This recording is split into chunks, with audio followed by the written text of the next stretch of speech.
بسم الله. اللهم صل على محمد وآل محمد. اللهم صل على محمد وعلى محمد. أعوذ بالله من الشيطان اللعين الرجيم.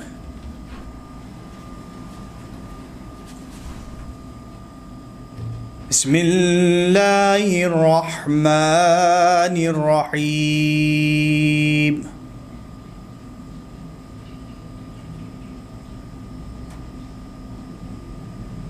والتين والزيتون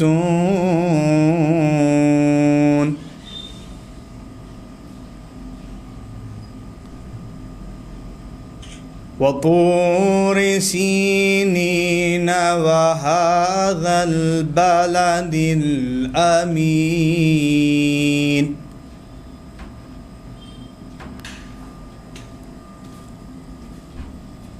لقد خلقنا الإنسان في أحسن تقويم.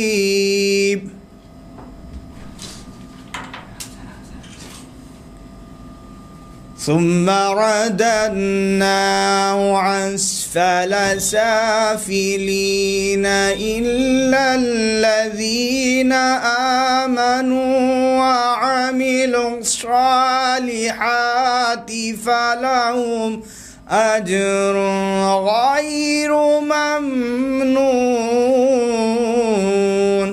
سبحان الله.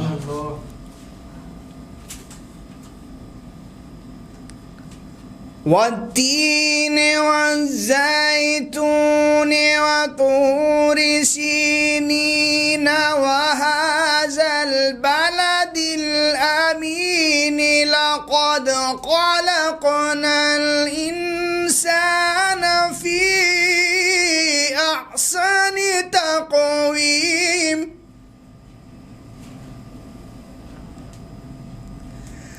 ثم رددناه أسفل سافلين إلا الذين آمنوا وعملوا الصالحات فلهم أجر غير ممنون. وما يكذبك بعد بالدين. أليس الله بأحكم الحاكمين. فما يكذبك بعد بالدين. أليس الله بأحكم الحاكمين. فما يكذبك بعد بالدين. أليس الله بأحكم الحاكمين. صدق الله العلي العظيم. وصدق رسول النبي الكريم. وصدق شهداء كربلاء والصديقين. لي خمسة أطفي بها حر الوباء الحاتمة: المصطفى والمرتضى وابناهما والفاطمة. اللهم لعن أول الظالم ظلم حق محمد وآل محمد وآخر تابع له على ذلك. اللهم لعن العصابة التي جعدت الحسين عليه السلام وشايعات وبايعات وتعبات على قتله. اللهم لعنهم جميعا. اللهم ارزقنا زيارة قبر الحسين وفي الآخرة شفاعة الحسين. اللهم اكتبنا في زوار الحسين واجعلنا من باكين من أعضاء الحسين. اللهم اشرنا بلاء الحسين. اللهم اشرنا في زمرة الحسين.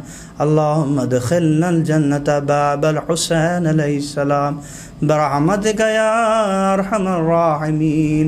اللهم صل على محمد وآل محمد. اللهم صل على محمد وآل محمد. دعا پڑھتے محمد والا. اللهم صل على محمد وآل محمد. حضرت ایک نوحے کے چند اشعار میں حاضر کر رہا ہوں. سر مقتل سر نیزہ جو سر شبیر کا ہوگا. سر مقتل سر نیزہ جو سر شبیر کا ہوگا. خدائی میں خدا کی ہر طرف محشر بپا ہوگا. کمر تھامے ہوئے شبیر جاتے ہیں جو مقتل میں. کمر تھامے ہوئے شبیر جاتے ہیں جو مقتل میں. علی اکبر کے سینے میں کوئی نیزہ لگا ہوگا. سر مقتل سر نیزہ جو سر شبیر کا ہوگا. ارے دل زینب جانے کیا قیامت ٹوٹتی ہوگی. دل زینب جانے کیا قیامت ٹوٹتی ہوگی. کبھی اونو محمد کو کوئی جب پوچھتا ہوگا. کبھی اونو محمد کو کوئی جب پوچھتا ہوگا. وہ ہے محوے شکر زینب جس طرح بیٹوں کے لاشوں پر کسی نے اس طرح نہ شکر کا سجدہ کیا ہوگا. سر مقتل سر نیزہ جو سر شبیر کا ہوگا. مولا عباس کے حوالے سے حاضر کر رہا ہوں. شعر دیکھیں حضرت کے. سر مقتل سر نیزہ جو سر شبیر کا ہوگا. نہ پلٹے نہر سے عباس اب حالات کہتے ہیں. نہ پلٹے نہر سے عباس اب حالات کہتے ہیں.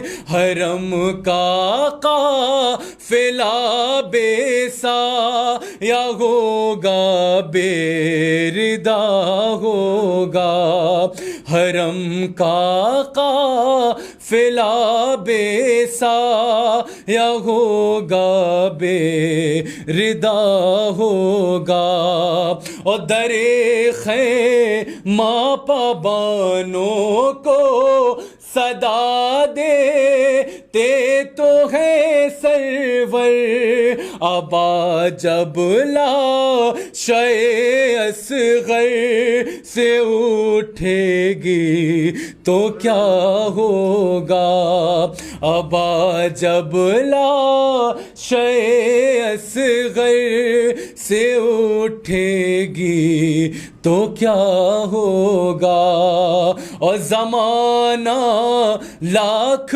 حائل ہو مصیبت بن کے اے نیگر، زمانہ لاکھ حائل ہو مصیبت بن کے اے نیگر، میرا آنسو کہاں شبیر کے غم سے جدا ہوگا، سرے مقتل سرے نیزہ جو سر شبیر کا ہوگا۔ سبحان اللہ، جزاک اللہ۔ الفاتحہ۔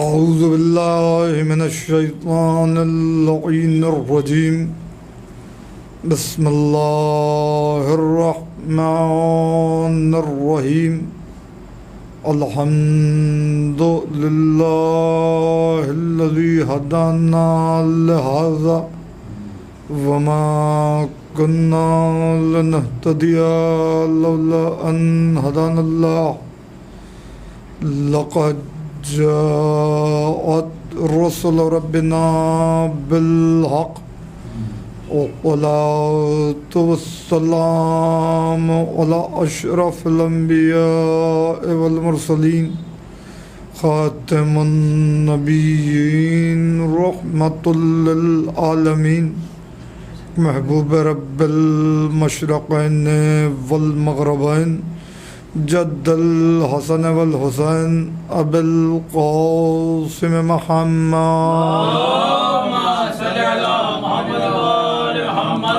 وعلى أهل بيته الطيبين الطاهرين المعصومين المظلومين المنتخبين المنتجبين، الذين أذهب الله عنهم الرجس وطهرهم تطهيرا۔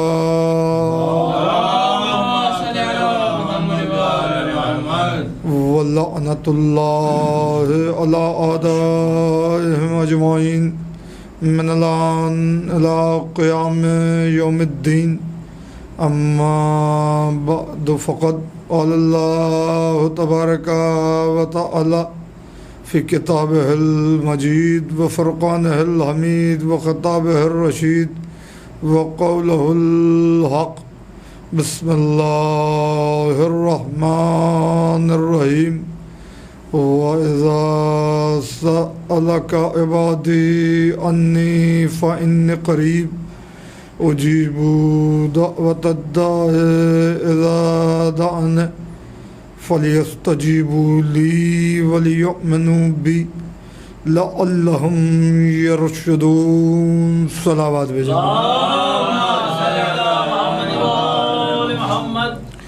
زندگی بجز بندگی کے اور کچھ نہیں ہے، اور روح بندگی، سرمایہ بندگی،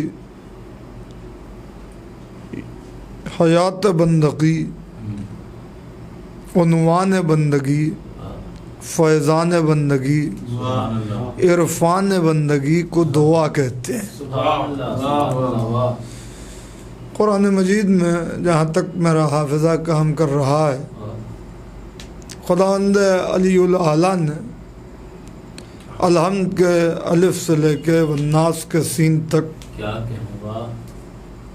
60 سے لے کے 65 مقامات پر دعا کے عنوان سے گفتگو کی ہے کہ تم مجھ سے دعا کرو، تم مجھ سے طلب کرو، تم مجھ سے سوال کرو، تم مجھ سے مانگو، اور میری بارگاہ میں مجھ سے سوال کرنے میں ہچکچاؤ مت، مجھے سے طلب کرو، مجھ سے سوال کرو۔ اور اس ضرورت کو مد نظر رکھتے ہوئے پروردگار عالم نے مختلف مقامات پر دعا کی اہمیت اور افادیت کو ظاہر کیا ہے۔ یہاں تک معصومین فرماتے ہیں کہ وہ عبادت جو دعا کے بغیر ہو وہ خدا کی نظر میں قابل قبول نہیں ہے، اس لیے کہ اللہ کو تمہارے سجدوں کی، تمہارے قیام کی، تمہارے رکوع کی ضرورت نہیں ہے، بلکہ وہ تو یہ چاہتا ہے کہ تم اس کے ذکر سے پہلے اپنی زبان کو پاک کر لو اور اس کے بعد اس کی بارگاہ میں اپنی حاجتوں کا طلب کرو، اپنی حاجتوں کو طلب کرو۔ حضور سرور کائنات حضرت ختم مرتبہ ارشاد فرماتے ہیں کہ لیسا شیئن اکرم عند اللہ من الدعاء۔ میں لفظی ترجمہ کر رہا ہوں، ماشاءاللہ پڑھے لکھے افراد موجود ہیں، کہ لیسا نہیں ہے شیئن کوئی بھی شے، کوئی بھی چیز، اکرما مکرم محترم،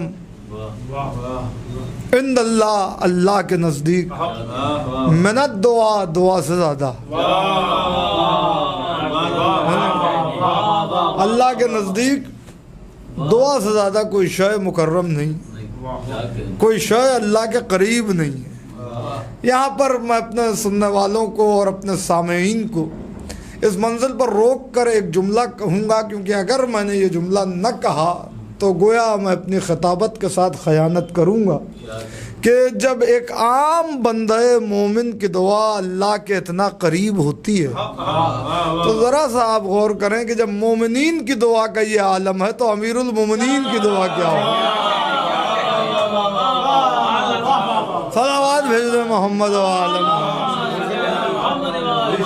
جب مومنین کی دعا کا یہ عالم ہے تو امیر المومنین کی دعا اللہ کے کتنا قریب ہوگی۔ ابھی میری منزل یہ نہیں ہے، کیونکہ یہ ایسا موضوع ہے کہ اگر سرکار وفا پر گفتگو کی جائے تو مجھ جیسا ادنا سا طالب علم بھی کئی اشرے پہنچ سکتا ہے کہ اگر ان کی عصمت پر، ان کے حسن پر، ان کے وفا پر، ان کے جلال پر، ان کے جمال پر گفتگو کی جائے تو کئی اشرے چاہیے اس کے لیے۔ میں صرف ایک بات آپ کی خدمت میں عرض کر کے سرکار کی بارگاہ میں خراج عقیدت کے طور پر پیش کرنا چاہتا ہوں کہ کتنا قریب ہوگی امیر المومنین کی دعا اللہ سے، وہ اتنا ہی قریب ہوگی کہ اگر اللہ قاضی الحاجات ہے تو وہ باب الحوائج ہوگا۔ اگر اللہ قاضی الحاجات ہے تو وہ باب الحوائج ہوگا۔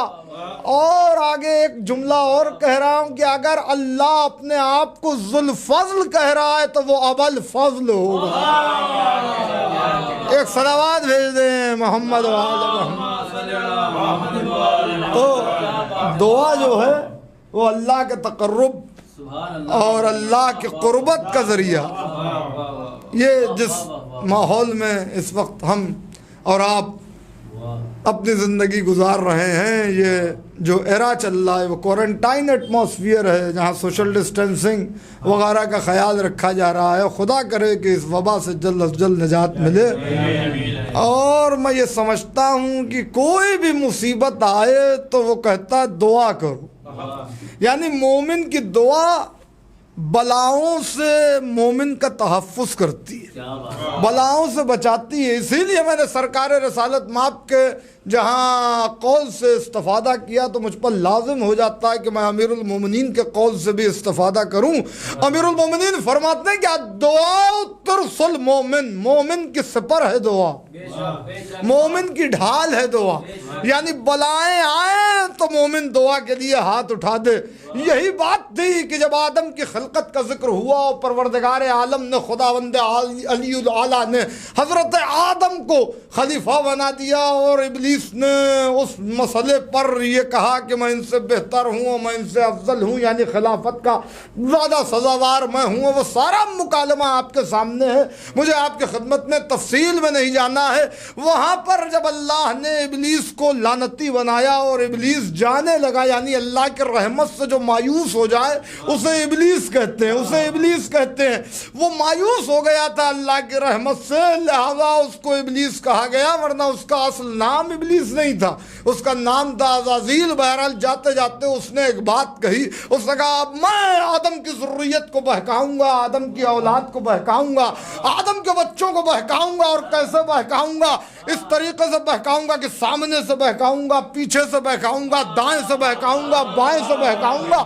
یعنی اس کی نظر میں سمتیں 4 تھی, لہذا اس نے کہا آگے سے بھی بہکاؤں گا, پیچھے سے بھی بہکاؤں گا, دائیں سے بھی بہکاؤں گا, بائیں سے بھی بہکاؤں گا. خدا نے کہا میں خالق شجہات ہوں. تو یہ سمجھ رہا ہے کہ سمتیں 4 ہیں, مگر میں شجہات کا مالک ہوں. سمتیں 6 ہیں, سمتیں 6 ہیں. 4 طرف سے تو بہکائے گا, 2 سمتیں ہماری ہیں. 4 سمتیں تو نے لے لی, 2 سمتیں ہماری رہیں گی, یعنی اوپر کی اور نیچے کی. یہ جو سمت ہے یہ اب ہماری ہے. تو یعنی اب شیطان کے حملے سے بچنا ہے, شیطان کے حملے سے بچنا ہے, اور شیطان کے وسوسے سے بچنا ہے. تو طریقے 2 ہی ہیں, یا تو سجدے میں سر جھکا دو یا دعا کے لیے ہاتھ اٹھا دو.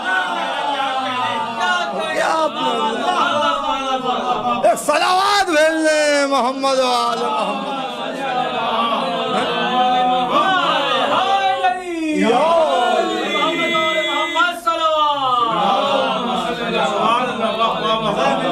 یا تو سجدے میں سر جھکا دو یا دعا کے لیے ہاتھ اٹھا دو. تہذیب بندگی کو دعا کہتے ہیں, راز زندگی کو دعا کہتے ہیں, سرمایہ حیات کو دعا کہتے ہیں, وسیلہ نجات کو دعا کہتے ہیں, نعمتوں کا قافلہ جو چل رہا ہے اسے دعا کہتے ہیں, رحمتوں کے دروازے جو کھل رہے ہیں اسے دعا کہتے ہیں.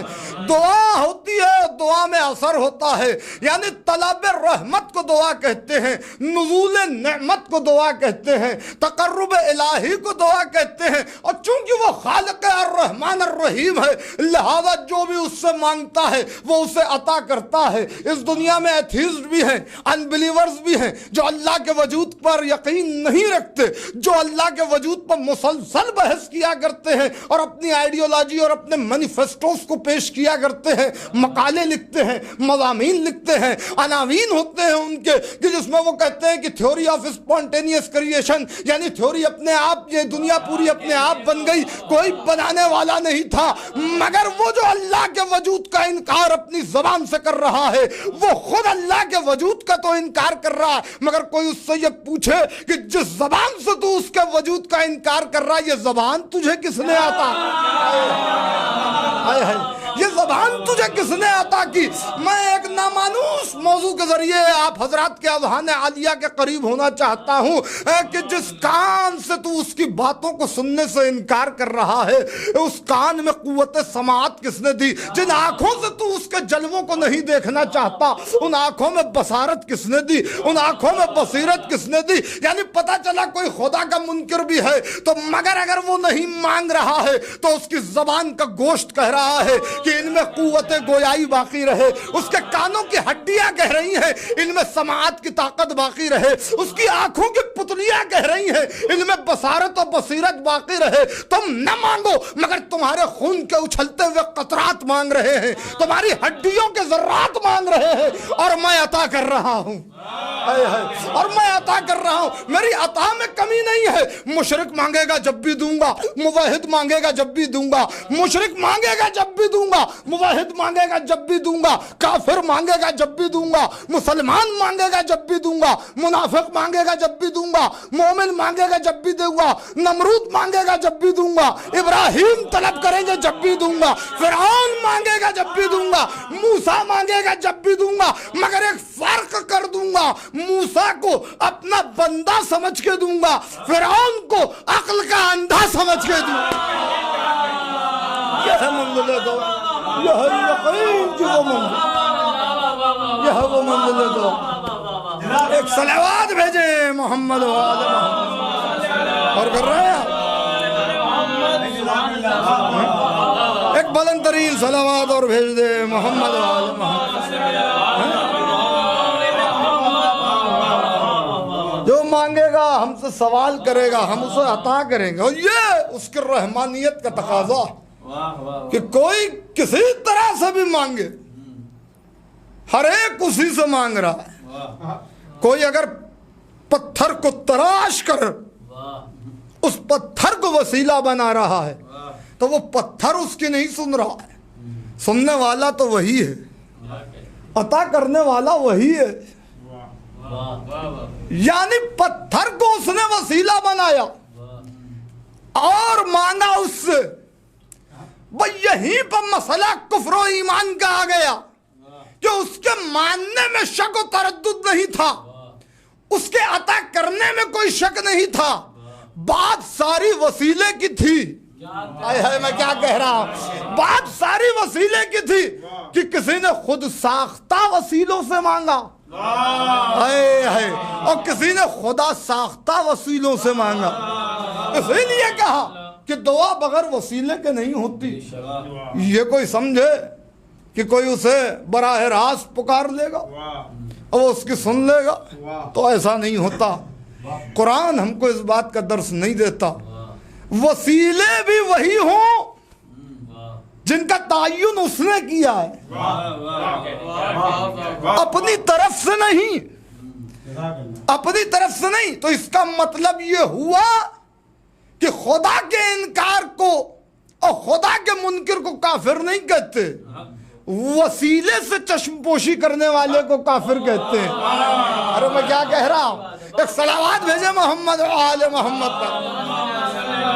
اسی لیے سورہ مائدہ میں پروردگار عالم نے ارشاد فرمایا، یا ایھا الذین آمنوا اتقوا اللہ، اے ایمان والو تقوی اختیار کرو، وابتغوا الیہ الوسیلۃ، اور اللہ کی طرف وسیلہ تلاش کرو، معتبر وسیلہ، مستند وسیلہ، محکم وسیلہ، مضبوط وسیلہ۔ تو حیران بندے کی یہ صدا ہے، جس پھول کو توڑیں یہی ندا ہے، جس غنچے کو چھیڑیں یہی صدا ہے، یہی صدا ہے۔ نسیم کرم کے قافلے چلتے رہیں، رحمتوں کے دروازے کھلتے رہیں، فیضان رحمت جاری و ساری رہے، اور وہ دیتا ہے تو اس طرح دیتا ہے کہ پھر انسان کو مسلمان بنا دیتا ہے، مسلمان کو سلمان بنا دیتا ہے، سلمان کو فخر سلیمان بنا دیتا ہے، بے ذر کو ابو ذر بنا دیتا ہے، بے داد کو مقداد بنا دیتا ہے۔ وہ اس منزل پر جب اس سے مانگا جائے، اس سے طلب کیا جائے اور معتبر وسیلوں کا دامن تھاما جائے۔ اسی لیے دعا کی یہ اہمیت ہے۔ یہ دعا وہ لفظ ہے جو آپ کو ہر مذہب میں ملے گا، ہر مذہب میں ملے گا۔ ایسا نہیں ہے کہ یہ خالی دعا کا لفظ یا دعا کے معنی اور دعا کا تقاضا مذہب اسلام میں نہیں۔ پراتھنا ہندی میں ہے، پرے انگلش میں ہے، عربی میں دعا ہے، اردو میں مناجات ہے، اردو میں مناجات۔ میں نہیں چاہتا کہ موضوع میں موضوع ملایا جائے، جو موضوع ہے اسی پر آخری تک گفتگو کی جائے۔ ظاہر ہے کہ 9 محرم کے حوالے سے مجلس ہے علی CD سینٹر کی جانب سے ہمارے جناب زرغام حیدر صاحب، خدا ان کی توفیقات میں اضافہ کرے، ان کے اہل خانہ کی توفیقات میں اضافہ کرے کہ ایسے دور میں ذکر اہل بیت کا اس طرح التزام و انتظام و اہتمام کرنا، یہ اس بات کی دلیل ہے کہ کوئی بھی زمانہ کیوں نہ ہو، ذکر اہل بیت میں کوئی رکاوٹ پیدا نہیں ہو سکتی، ذکر اہل بیت میں کوئی رکاوٹ نہیں پیدا ہو سکتی۔ ذکر اہل بیت ماحول کی برہمی سے اثر انداز نہیں ہوتا، بلکہ ذکر اہل بیت بگڑے ہوئے ماحول کے مزاج کو درست کر دیتا ہے۔ یہ ذکر اہل بیت کا کمال ہے، معصومین کے ذکر کا کمال ہے۔ تو لہذا وہ کہہ رہا مجھ سے مانگو، مجھ سے طلب کرو، مجھ سے سوال کرو۔ آئیے ایک جائزہ قرآن مجید سے لیں اور قرآن مجید کی وادی میں سفر کریں اور دیکھیں کہ انبیاء نے جو دعا کی ہے تو کس طریقے سے دعاؤں کا انداز دیا ہے انہوں نے، کیسے دعائیں کرنی چاہیے، کیسے اسے پکارنا چاہیے، کیسے اس سے طلب کرنا چاہیے، کیسے اس سے سوال کرنا چاہیے۔ تو لہذا حضرت آدم علیہ نبی علیہ السلام جو سب سے پہلے نبی ہیں، حضرت آدم دعا کر رہے ہیں، اور دعا ہے سورہ بقرہ میں، ربنا ظلمنا انفسنا وان لم تغفر لنا وترحمنا لنکونن من الخاسرین۔ پروردگار میرے رب، اے میرے رب۔ اب اس لفظ رب کی بھی میں تشریح کروں گا آگے چل کے، ابھی صرف سن لیجئے کہ انبیاء نے جتنی دعائیں کی ہیں یا قرآن مجید میں جتنی بھی دعائیں آپ کو ملیں گی وہ لفظ اللہ سے نہیں ہیں، ان کا آغاز لفظ اللہ سے نہیں ملے گا، اکثریت میں آپ کو لفظ رب نظر آئے گا۔ اس کے پیچھے کیا راز ہے ابھی اس پہ گفتگو ہوگی۔ ربنا ظلمنا انفسنا، مالک ہمارے رب، ہمارے پروردگار، ہم نے اپنے نفوس پر ظلم کیا، ہم نے اپنے نفوس پر ظلم کیا۔ وَإِن لَمْ تَغْفِرْ لَنَا وَتَرْحَمْنَا، اور اگر تو نے ہمیں معاف نہ کیا، ہماری مغفرت نہ کی، وَتَرْحَمْنَا، اور ہم پر رحم نازل نہ کیا، تو لَنَكُونَنَّ مِنَ الْخَاسِرِينَ، تو ہم خسارہ اٹھانے والوں میں ہوں گے، ہم نقصان اٹھانے والوں میں ہوں گے۔ وہ کون سی بات تھی کہ جو حضرت آدم یہ کہہ رہے تھے کہ ہم نے اپنے نفوس پر ظلم کیا، جنت سے چلے زمین پہ آ گئے اور اس وقت دعا کر رہے ہیں۔ تو اب یہ دعا ہے، اس دعا کا جواب بھی ہے۔ مختلف مقامات پر آپ کو قرآن مجید میں حضرت آدم کا ذکر ملے گا، سورہ بقرہ میں، سورہ اعراف میں، سورہ انفال میں، سورہ صاد میں، کہ یہاں پروردگار نے تفصیل سے حضرت آدم کا ذکر کیا، ان کی خلقت کا، ان کی خلافت کا، ان کی طہارت کا، ان کی عصمت کا۔ تو لہذا اب جب انہوں نے یہ دعا کی تو دعا کا جواب آیا، فتلقا، وہ بھی جواب بھی قرآن میں ہے سورہ اعراف میں، فتلقا آدم من ربہ بکلمات، ہم نے آدم نے جو ہم سے دعا مانگی تھی تو اللہ نے، ان کے رب نے انہیں کلمات عطا کیے۔ فتلقى آدم من ربہ بکلمات وہو التواب الرحیم، اور وہ تو ہے ہی ہے توبہ کرنے والا، توبہ کو قبول کرنے والا، اور وہ ہے ہی ہے رحیم۔ یعنی آدم نے دعا کی، اللہ نے کہا کہ آدم نے معذرت کے اور توبہ کے کلمات اپنے پروردگار سے سیکھے، اور ہم نے ان کلمات کے ذریعے آدم کی توبہ قبول کر لی۔ قرآن ہے قرآن، ہم نے ان کلمات کے ذریعے حضرت آدم کی توبہ قبول کر لی۔ آئیے ذرا دیکھتے تو چلے کہ وہ کلمات کون سے ہیں کہ جن کے ذریعے حضرت آدم کی توبہ قبول ہو گئی۔ مجھے صرف ایک نتیجہ دینا ہے، آپ سب ماشاءاللہ بافہم ہیں، باذوق ہیں، مجلسی ہیں، سنتے رہتے ہیں، مجھے صرف ایک نتیجہ دینا ہے کہ یہ بات قرآن میں موجود ہے، اور قرآن میں یہ مسئلہ طے ہو گیا کہ حضرت آدم نے دعا کی اور اللہ نے انہیں کلمات بتائے، اور ان کلمات کے ذریعے جب آدم نے مانگا تو اللہ نے ان کی توبہ قبول کر لی۔ وہ کلمات کیا ہیں؟ اگر میں اپنے علماء کا حوالہ دینا شروع کروں یا اپنی تفسیروں کی بات کروں تو میں سمجھتا ہوں پوری رات گزر جائے گی، اور پھر نتیجہ یوں نہ نکلے گا کہ یہ انٹرنیٹ کے ذریعے، یوٹیوب کے ذریعے پوری دنیا میں نشر ہوگی تقریر۔ تو لہذا نتیجہ دینا ہے تو ذرا سا ایک جائزہ لیا جائے. اجلاء علماء اہل سنت نے اپنی اپنی تفاسیر میں لفظ کلمات کی جو تشریح کی ہے، ہم اپنے علماء کی بات نہیں کر رہے ہیں، مسلمانوں میں اکثریت اور عامہ کے علماء، ان میں جلال الدین سیوطی اپنی تفسیر در منصور کی جلد 2 کے صفحہ 14 پہ،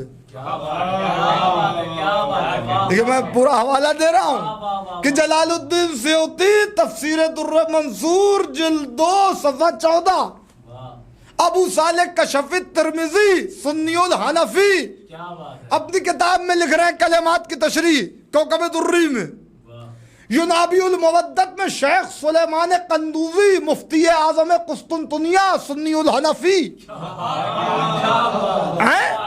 وہ لکھ رہے ہیں. اور نہ جانے ایسے ہی کتنے علماء اہل سنت ہیں جنہوں نے یہ لکھا کہ وہ کلمات جس کے ذریعے سے اللہ نے حضرت آدم کی توبہ قبول کی وہ کچھ اور نہیں تھے، حضرات پنجتن کے اسم مبارک تھے. یعنی پنجتن کے اسماء مبارک تھے. بہت توجہ چاہ رہا ہوں، پنجتن کے اسماء مبارک تھے. کیا تھا، کیا کہا آدم نے؟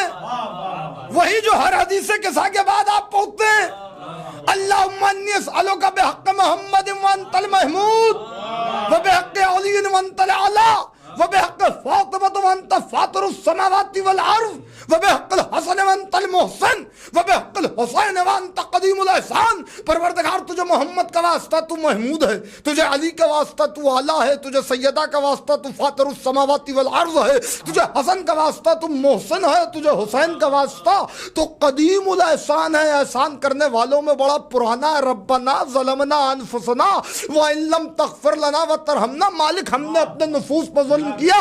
اللہ نے کہا فتاب علیہ، ہم نے آدم کی توبہ قبول کر لی. فتلقى آدم من ربہ بکلمات فتاب علیہ، ہم نے آدم کی فوراً توبہ کو قبول کیا.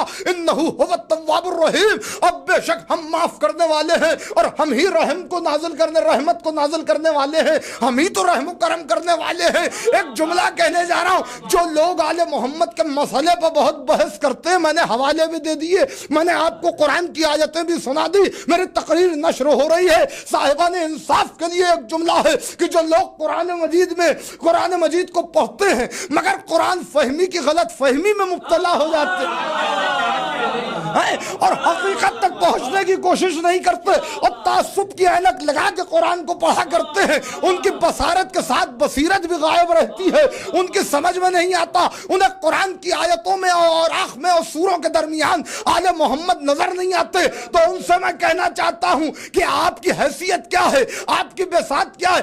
اللہ جب بغیر آل محمد کے وسیلے کے کائنات کے باپ کی نہیں سنتا تو پھر آپ کی کیا سنے؟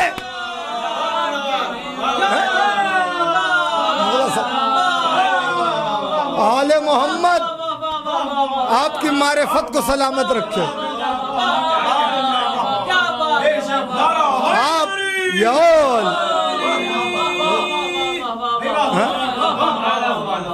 جب کائنات کے باپ کی نہیں سنتا تو پھر آپ کی کیا سنے گا؟ پھر آپ کی کیا جامع جب آدم کی نہیں سنتا تو کسی آدمی کی کیا سنے گا؟ اگر اپنے آپ کو آدم کی اولاد ثابت کرنا ہے تو پھر پنجتنی ہونا پڑے گا. پنجتنی ہونا پڑے گا. ایسے ہی تھوڑی نہیں ہمارے مائیں ہم کو نماز کی تعلیم سے پہلے بھی جب ہمیں شعور نہیں ہوتا یہ سکھاتی ہیں اللہ ایک ہے پنجتن 5 ہے. یہ کیوں بتایا جاتا ہے؟ تاکہ دنیا سمجھ لے یہ آدم کی اولاد ہے. ورنہ خطیب الایمان کا ایک جملہ یاد آ رہا ہے، وہ اس منزل پر کہا کرتے تھے یوں تو ڈاروین کی بھی تھیوری مشہور ہے. ایک صلوات بھیجو محمد و آل محمد، ایک بلند ترین صلوات اور بھیج دیں. بہرحال بس